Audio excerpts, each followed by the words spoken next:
Les Chinois de Hong Kong arrivent en force. Météo pour demain, brouillard, soleil et des orages.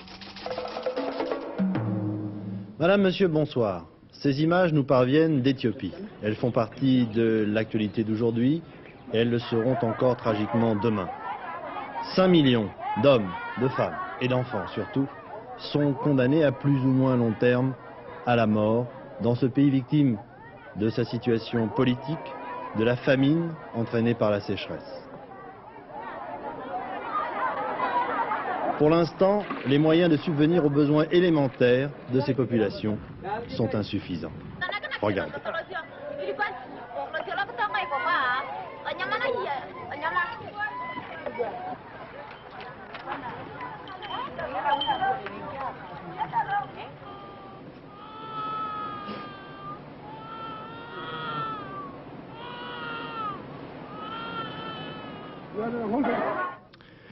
Et les hommes continuent de se battre. Si le mot impasse a véritablement un sens, il s'applique parfaitement au Liban aujourd'hui, où malgré le voyage du général Haig, malgré la visite du ministre des Affaires étrangères syrien, les bombardements ont repris de plus belle, attisés par un appel à la lutte du colonel Kadhafi, qui veut chasser et liquider les agents d'Israël, et en premier lieu le commandant Haddad, le chef de l'enclave chrétienne frontalière d'Israël. Philippe Gassot. La nuit dernière n'a pas ralenti les canonnades sur Zalé et sur Beyrouth. Les Syriens ont même, en plus des mortiers et des canons sans recul, utilisé les orgues de Staline sur la capitale dans laquelle les combats se sont étendus. Il y a 8 jours maintenant que les 200 000 habitants de Zalé vivent dans les abris. Seuls quelques soldats libanais arrivent encore par la montagne à traverser les lignes d'encerclement syriennes. Le ravitaillement de la population n'est pas possible, pas plus que l'arrivée des secours. La trentaine de médecins qui opèrent sans discontinuer ne peut compter que sur elle-même. Les centres de secours, pilonnés, n'offrent plus aucune protection aux blessés qu'il faut descendre dans les abris glaciales sans électricité, faute de pouvoir les évacuer. Chaque jour, l'étau syrien se resserre. La France, qui a déjà envoyé un Transal pour secourir les blessés des combats, serait favorable, dit-on, à la nouvelle constitution d'une force de paix internationale dont elle serait bien sûr partie prenante. Et puis ce soir, le général Haig, le secrétaire d'État américain aux affaires étrangères, qui se trouve ce soir en Espagne après sa tournée au Moyen-Orient, lance un appel à tous les partis pour qu'ils cessent les combats. Edward Richardson voulait achever le travail commencé par John Hinckley, qui la semaine dernière avait tenté d'assassiner le président Reagan. Lui aussi était amoureux de Jodie Foster, l'héroïne du film Taxi Driver. Lui aussi était armé d'un pistolet et avait pris ses quartiers dans le même hôtel à Washington. Il a été arrêté. Le président, lui, est toujours hospitalisé. Hier, nous vous faisions part de l'inquiétude des Américains à propos de son état de santé. La date de sa sortie n'a toujours pas été fixée. Et poursuivant notre enquête, nous avons demandé à notre correspondant Jacques Segui, aux États-Unis, de rencontrer le médecin personnel du président Reagan. Bonne santé, Monsieur le Président. La banderole est déployée depuis hier après-midi sur une des façades de la Maison-Blanche et pendant quelques secondes, tout le personnel s'est regroupé pour cette carte postale optimiste. Optimisme parfait, en harmonie avec le printemps qui s'est abattu sur Washington comme un coup de soleil. Mais le Président, comment va-t-il? Très bien, il récupère très rapidement. La réalité est toutefois un peu différente. Et les télévisions nationales ne s'y trompent pas, elles montent la garde de jour comme de nuit. Un service d'ordre très strict, encore sous le coup et la surprise de la semaine dernière, cherche un suspect derrière chaque badaud. C'est le vice-président Bush qui est aux affaires. Il est 18h15.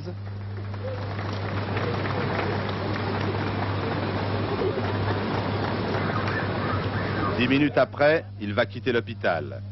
Pas un seul mot, mais des signes.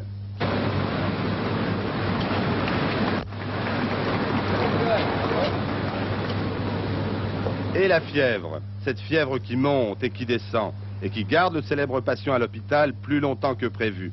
C'est dû à quoi, cette fièvre? Le docteur O'Leary m'a affirmé hier soir qu'il n'y avait pas de risque d'infection grave, pas du tout, et que le président a besoin du temps pour récupérer. Mais O'Leary va ajouter qu'il faudra 4 mois avant que M. Reagan puisse recouper du bois. Couper du bois quand c'est un homme en pleine forme et qu'il le fait dans son ranch de Californie. Oh, he might be chopping wood again in another, maybe, 4 months. Les partenaires de l'OTAN réunis à Bonn inquiètent de la croissance des forces nucléaires soviétiques. Et le secrétaire d'État à la Défense américain, M. Weinberger, n'a pas l'air de croire que les manœuvres soviétiques en Pologne soient véritablement terminées. Écoutez-le. Have any feeling that it is over. We don't know whether the maneuvers have actually ended. We have the Soviet statement that they have, but that related only to one set of maneuvers. Mais toutefois, les négociations sur l'implantation de fusées américaines en Europe entre les partenaires de l'OTAN font toujours apparaître de nettes divergences entre le point de vue des Américains d'un côté et celui des Européens de l'autre. Afghanistan, le Pentagone, le ministère de la Défense américain, dément les informations selon lesquelles l'Union soviétique aurait renforcé ses effectifs d'une vingtaine de milliers d'hommes en Afghanistan.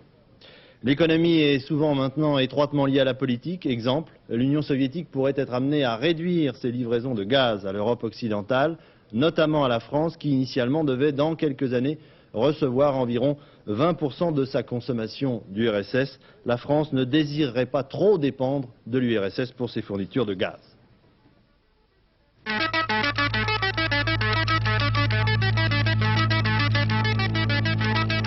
Élection présidentielle, jour J-18, M. Giscard d'Estaing présentait cet après-midi 4 mesures économiques dont on retiendra surtout l'ouverture d'un emprunt franco-allemand. Paul Amar. Pour Valéry Giscard d'Estaing, cette rencontre avec les journalistes constituait le deuxième temps fort de sa campagne. Après avoir annoncé un pacte pour l'emploi des jeunes à Pantin et avant de parler de la liberté et de la paix à Lyon, Valéry Giscard d'Estaing a voulu préciser aujourd'hui une série de mesures destinées à favoriser l'investissement et la recherche en France, avec pour objectif la création d'emplois et le soutien de la croissance. Première action, lancement d'un emprunt franco-allemand de 30 milliards de francs. Les 15 milliards empruntés par la France sur le marché international permettront aux entreprises d'investir pour accroître les économies d'énergie, améliorer leur productivité et renforcer les technologies de pointe comme l'informatique par exemple. Deuxième action, là aussi il s'agit de gros sous, 6 milliards 600 millions de francs seront débloqués le 15 juin prochain pour la construction de logements, pour les travaux routiers et pour le téléphone. Troisième mesure, augmentation des dépenses consacrées à la recherche et au développement. Enfin, la quatrième action va dans le même sens. Les entreprises pourront développer les crédits pour la recherche grâce à des incitations fiscales. Ces 4 mesures, prises par le président Giscard, visent bien sûr à donner un sang neuf à l'économie française, sans bouleverser pour autant la politique budgétaire. C'est un point sur lequel le candidat Giscard a beaucoup insisté. Respectant ainsi les enveloppes budgétaires, nous respectons à la fois la stabilité du franc, qui sera donc maintenue tout au long de la période, et en même temps le maintien de la situation favorable des finances publiques de la France, qui sont actuellement, comme vous le savez, dans la meilleure situation d'Europe. Pour illustrer notre objectif de développement de l'investissement et de la recherche, je vous dis, je retiens pour ma part comme objectif central de faire que la croissance de la France soit, pendant toute la durée du septennat, supérieure d'au moins un demi-point par an à celle de notre principal concurrent, qui est la République fédérale d'Allemagne. Les journalistes ont demandé à M. Giscard d'Estaing pourquoi il annonçait cet emprunt dans son PC de la rue d'Anne-Marignan à Paris et non à l'Élysée. Il a répondu « J'ai hésité, mais de toute façon, quelle qu'ait été ma décision, certains n'auraient pas manqué de la critiquer. » Cela dit, Pierre-Marie Thiaville, revenons-en à cet emprunt franco-allemand. C'est une première par sa nature et par son importance. Oui, alors d'abord, il faut expliquer un peu ce qu'il y a dans cet emprunt. Quand on parle d'emprunt, on se pose toujours 2 questions. D'où vient l'argent? Où va l'argent? Alors, d'où vient l'argent? C'est relativement simple. Un groupe de banques va emprunter. Ce groupe de banques, côté français, le Crédit National, associé au Crédit d'équipement des PME. Et côté allemand, une banque qui s'appelle le Crédit Anstalt. C'est une banque semi-publique qui est aussi spécialisée dans les PME. Ce groupe de banques va donc lancer un emprunt à partir du mois prochain, montant 5 milliards d'écus. Vous savez que l'écu, c'est cette monnaie fictive qui sert à régler les rapports des monnaies européennes entre elles. Disons qu'elle vaut un peu plus de 6 francs. Bref, nous voulons en train d'emprunter avec les Allemands plus de 30 milliards de francs. À qui? D'où vient l'argent? On pense tout de suite évidemment à ceux qui en ont beaucoup, aux pétroliers arabes. Mais il n'est pas question d'emprunter d'État à État. les pétrodollars des émirs, parce que ça créerait une dépendance financière qui finalement ne vaudrait pas beaucoup mieux que la dépendance pétrolière. Non, on va emprunter sur le marché international des capitaux, où il se trouve tout de même une quantité assez considérable d'argent du pétrole, et il y en aura forcément pas mal dans ces 30 milliards. Bien alors, supposons cet argent rassemblé, il sera sans doute sans difficulté, parce que là, cette co-signature, cette association des deux gouvernements des deux pays les plus riches d'Europe, il est bien évident que c'est une belle garantie. Mais c'est un événement sans précédent, elle contient aussi bien sûr une signification politique. Mais nos 30 milliards, et revenons à notre deuxième question, où va l'argent? 15 milliards en France, 15 milliards en Allemagne. Nos 15 milliards à nous seront reprêtés aux entreprises françaises. Pourquoi? Un seul but, les faire investir. Investir pour créer de l'emploi, pour économiser de l'énergie, pour s'équiper en technologie de pointe, les robots, l'informatique, etc. Et tout cela, de préférence, vers les PME. Alors les Allemands, de leur côté, vont réinjecter leurs 15 milliards de francs à eux dans leur économie d'une façon tout à fait comparable et à peu près aux mêmes endroits. Alors les PME françaises ou allemandes vont être très intéressées par ces prêts. Pourquoi? Parce que ce seront des prêts bonifiés. Vous savez, un chef d'entreprise aujourd'hui, quand il cherche de l'argent, il va voir son banquier, il trouve de l'argent à 14, 15, 16, 17%. S'il a de la chance, il va peut-être avoir 12,75 au crédit d'équipement des PME. S'il a de la chance. Avec ces systèmes, on pourra descendre à 12, peut-être 11%. Croyez-moi, pour un chef d'entreprise, gagner 2% sur l'inflation, c'est une très bonne affaire. Alors bien sûr, le but général de tout cela, il est double. D'abord, c'est un but politique, l'association de deux grands pays confrontés aux mêmes problèmes de croissance, aux mêmes problèmes de chômage, dans une tentative semblable, une même tentative de redressement, de relance. Ce but-là est politique. Et vous noterez au passage que Helmut Schmidt penche délibérément par cette association vers les thèses de relance par l'investissement, qui sont celles de son ami Giscard d'Estaing, contre les thèses de relance par la consommation, qui sont celles de son autre ami de l'internel socialiste, François Mitterrand. L'autre but, c'est évidemment un but financier. Il s'agit de trouver les moyens à l'extérieur pour relancer la croissance. Vous savez que 1,3% de croissance, on l'a dit ce matin, c'est le chiffre qui est connu depuis ce matin pour 1980.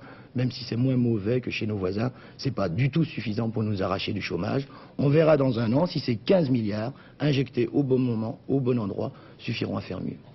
Cette relance de l'investissement proposée par M. Giscard d'Estaing intervient le jour où sont publiés les premiers chiffres des comptes de la nation pour 1980, qui font apparaître une baisse du pouvoir d'achat global de 0,4%, essentiellement due à la baisse des revenus des agriculteurs.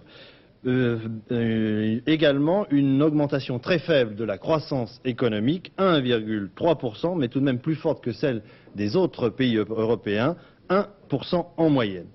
Monsieur Giscard d'Estaing a reçu cet après-midi à l'Élysée la visite d'un économiste qui est toujours prisé des hommes d'État en place. C'est monsieur Antoine Pinay.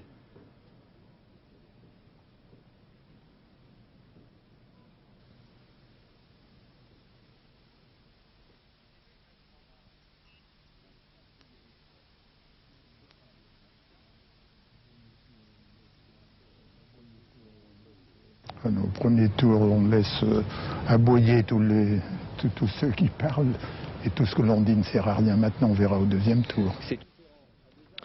Monsieur François Mitterrand a déjà répondu en quelque sorte à ce que disait tout à l'heure et aux propositions qu'a fait Monsieur Giscard d'Estaing. Monsieur François Mitterrand était sur France Inter, il vient de terminer à l'instant son émission face au public. Il a observé avec intérêt, mais surtout avec méfiance, les propositions économiques de M. Giscard d'Estaing, et en particulier l'empreinte de 30 milliards franco-allemands dont on vient de parler. Pour le candidat socialiste, il ne faut pas alourdir l'endettement, d'autant que l'investissement est actuellement en chute libre. C'est ce que M. François Mitterrand vient de déclarer sur France Inter. M. François Mitterrand, qui était hier soir à Caen, Jacques Mérineau a suivi un groupe de militants socialistes qui assistaient à cette réunion publique de M. François Mitterrand. Il était 7h15 hier soir à Lisieux quand Gilbert Dehaye ferma sa boutique. Un quart d'heure d'avance sur l'horaire habituel pour une raison un peu inhabituelle, c'est que ce soir-là, François Mitterrand tenait meeting à Caen. J'ai rejoint François Mitterrand en 65 au moment de la Convention. Et c'est pour ça mes idées sont pour le changement. Je crois que si on continue sur l'empire Giscard, on va tous à la ruine. Dans ce quart, une cinquantaine de militants et de sympathisants de toutes professions. Un chauffeur-livreur, 3 ouvriers, plusieurs enseignants et employés, des retraités, 2 chômeurs et 4 lycéens. Moi, je suis chômeur depuis 3 ans. Est-ce que vous pouvez nous dire, madame, pourquoi vous allez à ce meeting? Parce que j'aime beaucoup François Mitterrand. Et espérons que ça va changer. Je vais là-bas pour essayer de me faire convaincre. Est-ce que vous pensez que Mitterrand sait bien adapter son langage aux jeunes? J'en sais rien, justement, je vais là-bas pour voir. Il est 10 heures quand François Mitterrand arrive. Traversant la salle comme à son habitude, il monte aussitôt à la tribune et parlera pendant 1h30. Principaux thèmes, l'emploi, la nécessité d'une relance économique et surtout ce soir-là, une vive contre-attaque. Il faut que vous sachiez qu'à tout ce qu'on nous oppose, il est un chiffre clair. Les déficits, le bilan au passif du candidat sortant peut s'évaluer à plus de 1000 milliards. Si vous ajoutez la dette extérieure à la dette intérieure, si vous ajoutez le prix du chômage, si vous comptez toutes les pertes subies par notre production, plus de 1000 milliards, plus exactement 1300 milliards, c'est-à-dire qu'en l'espace de 7 ans, le gouvernement de la droite aura coûté beaucoup plus cher que le plus cher des programmes de la gauche. François Mitterrand évoqua ensuite les problèmes locaux, notamment ceux de Moulinex. Il était près de minuit quand la traditionnelle internationale marqua la fin du meeting.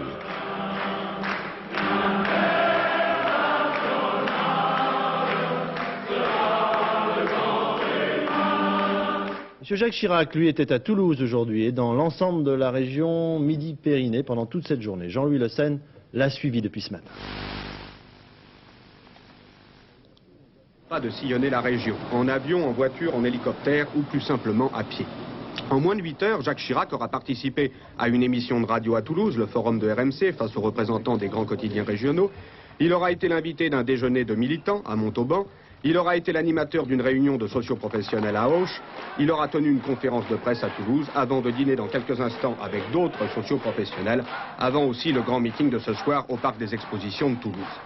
À tous ces interlocuteurs, Jacques Chirac répète inlassablement la même chose, qu'il faut rendre leur liberté aux entreprises, qu'il faut détechnocratiser l'État, qu'il faut imposer davantage la France à l'étranger. Sur le plan politique strict, M. Chirac n'a jamais été aussi dur qu'aujourd'hui pour renvoyer dos à dos François Mitterrand, qu'il appelle le candidat de l'aventure, et Valéry Giscard d'Estaing et son libéralisme avancé.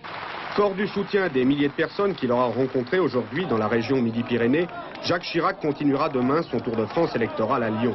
Pour y tenir sans doute le même discours, mais à ceux qui lui en font la remarque, M. Chirac répond avec un large sourire que la répétition est la base même de la pédagogie et que sa pédagogie, elle, commence à entrer.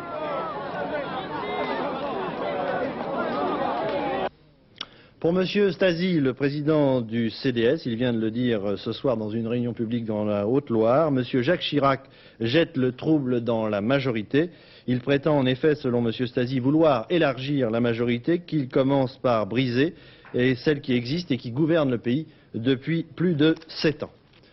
Réunion du comité central du Parti communiste français cet après-midi. Pour les communistes, la campagne se passe bien, les conditions du changement grandissent. L'émission Carte sur table sur Antenne 2 a même constitué l'un des tournants de la campagne de M. Marchais, obligeant M. Giscard d'Estaing à sortir de sa réserve, à répondre coup par coup et à ouvrir la voie à un gouvernement socialiste communiste. Ce comité central, filmé pour la première fois par une caméra d'Antenne 2, était également consacré à l'organisation de la suite de la campagne du Parti communiste. Un reportage de Jean-Michel Mercurol.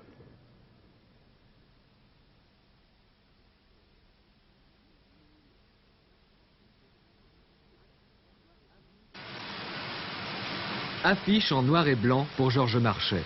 Simplicité et naturel, les maîtres mots pour qui ne veut pas, comme le PCF, vendre un candidat comme une savonnette. Le Parti communiste conçoit lui-même ses affiches dans son propre atelier et sous le contrôle attentif de Pierre Juquin, le chef de la propagande. Il faut prendre les 3 ou 4 cellules du coin et leur demander la réaction. Ça demande réflexion. Mais la lutte des idées suppose aussi l'écoute quotidienne des médias pour mettre au point les ripostes et engager les polémiques. Mars 26 avril. François Mitterrand a parlé de politique française avec, par exemple, cette réponse à Georges Marchais. Il promettait dans Carte sur table lundi soir une série de grèves au lendemain d'une victoire du candidat socialiste. La décision de grève ne dépend pas d'un parti politique ni du secrétaire général de parti. C'est exactement ce que j'ai expliqué hier avec Poprenne. C'est en dizaines de millions d'exemplaires que se chiffre l'édition des brochures, tracts, numéros spéciaux et même autocollants que le PCF diffuse au cours de la campagne. Mais l'initiative des thèmes revient à une commission électorale de 13 personnes spécialement élues au sein du comité central et dirigée par Charles Fitterman. Chaque candidat ou son représentant sort de sa poche des mesures miracles. La commission électorale ne se substitue pas au bureau politique pour définir la stratégie présidentielle. Elle existe en la circonstance pour animer, coordonner et soutenir la campagne du candidat Georges Marchais.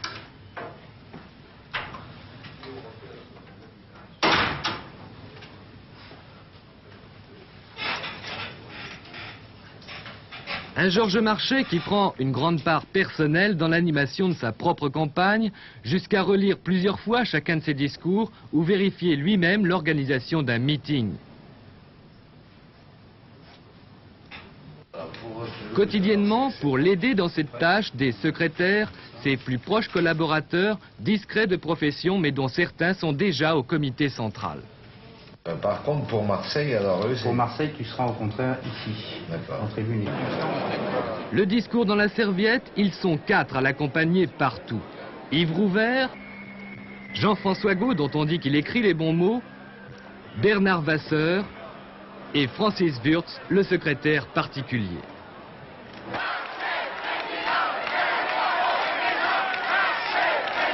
Ultime maillon de l'organisation, un service d'ordre musclé. Dès qu'il sort de la maison de son parti, place du colonel Fabien, Georges Marchais est étroitement encadré par ses gardes du corps.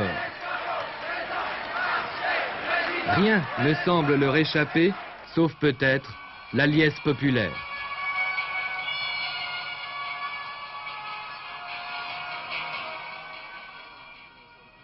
Pour en revenir à ce que disait tout à l'heure M. Antoine Pinet lorsqu'il a rendu visite à M. Giscard d'Estaing, il a donc déclaré, vous l'avez entendu, qu'il n'apporterait son soutien à personne pour le premier tour de l'élection, mais qu'au deuxième tour, il soutiendra M. Giscard d'Estaing et il a ajouté qu'il sera toujours contre l'aventure.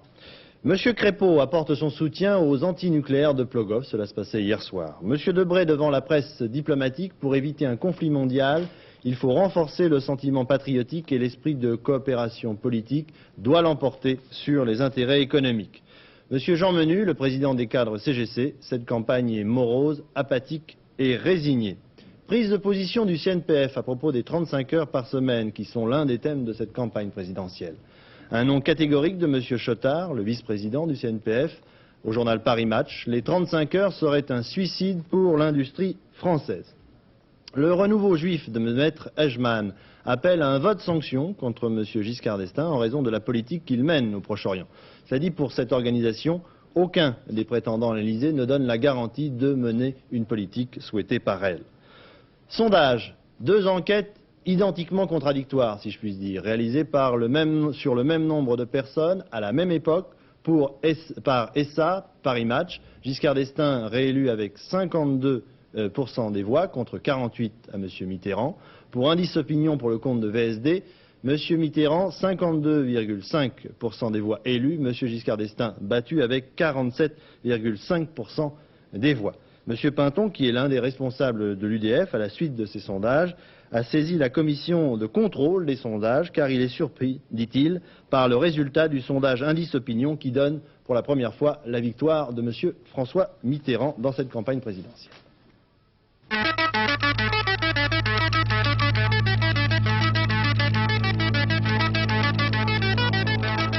Manifestation devant le palais de justice de Paris à l'appel de la CGT cet après-midi. M. Georges Segui passait en jugement pour avoir dénoncé la responsabilité de la direction de Peugeot dans le suicide d'un délégué de la CGT il y a 1 an. Claude Séry. Avec la CGT, défendons nos libertés. Allez Bernard, c'est Georges qui nous répond, ça pas de nouvelles.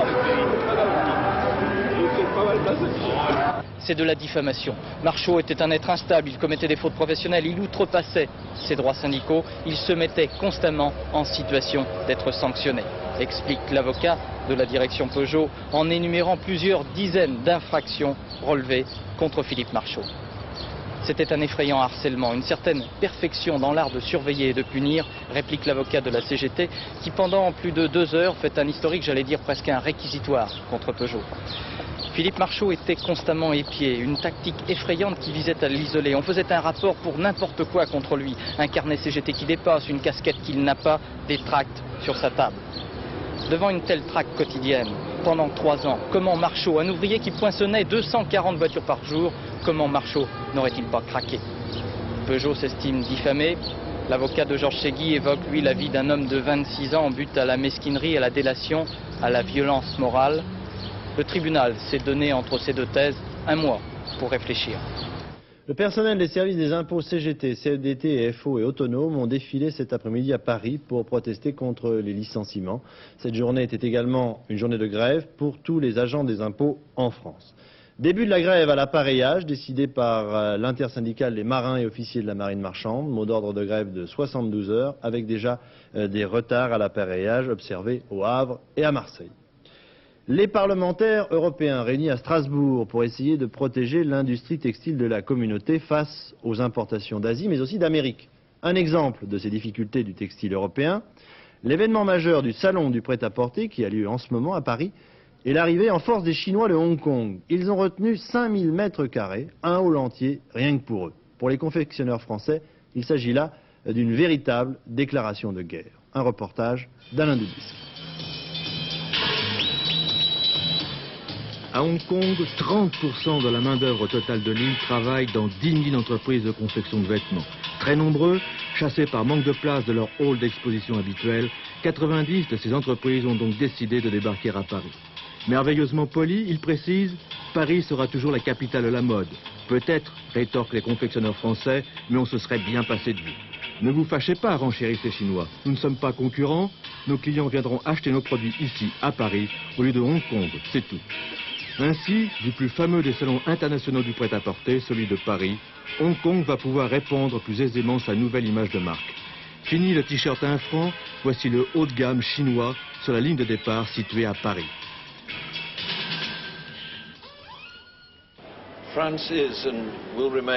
La France est le centre du monde de la mode. Hong Kong est maintenant capable de confectionner des vêtements de très haut standing. Et cela lui permet d'occuper une place sur le marché international, à Paris et partout dans le monde.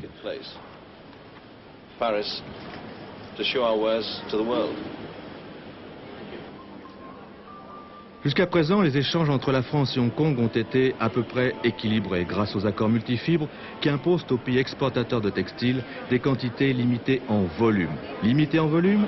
Eh bien, ont pensé les Chinois de Hong Kong, au lieu d'exporter 100 000 t-shirts bon marché, exportons 1000 robes par exemple. Le tour est joué, ils ont appris à les faire, mélangeant habilement tradition chinoise et mode européenne.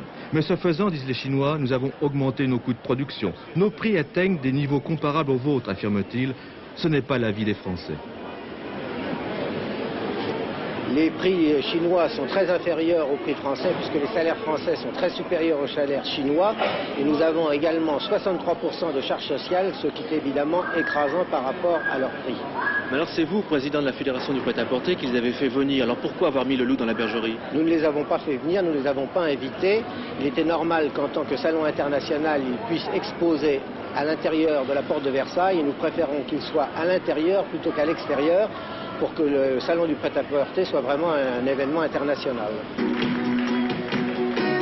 Nos confectionneurs ne peuvent pas contre-attaquer Hong Kong sur son propre terrain, la clientèle n'y est pas. Mais tous les autres secteurs de l'industrie française réunis font guère mieux. 1% seulement des importations des Chinois de Hong Kong sont françaises, 1%. Partant presque de zéro, les entreprises françaises ne pourraient que mieux faire. Oui, samedi, la rédaction d'Antenne 2 vous proposera une journée spéciale consacrée justement à l'Asie avec des journaux enregistrés à Hong Kong et à Taïwan.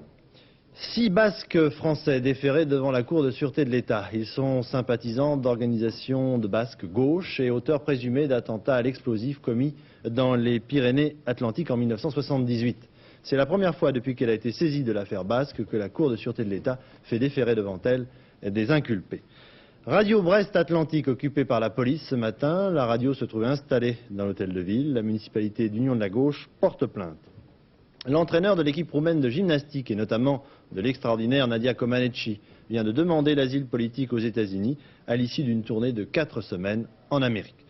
Enfin, c'est le Hollandais Jan Raas qui a remporté la classique belge Gand-Wevelgem. Et puis ce soir, bien sûr, Sochaux, le dernier rescapé européen, joue contre le club hollandais d'Alkmaar. Les pronostics de Pierre Brest pour demain. Voici ses pronostics: le 13, le 15, le 10, le 7, le 9, le 14, le 2, le 4. Je vous laisse le temps de les regarder. Voilà, maintenant je vous donne non plus des pronostics mais des vrais résultats, ceux-là. Alors attention, si vous avez joué au loto, tirage ce soir à l'instant. Pour gagner, il fallait jouer le 13, le 18, le 24, le 35, le 43, le 45 et le 38. Voilà, j'espère que vous avez gagné. En tout cas, vous avez gagné.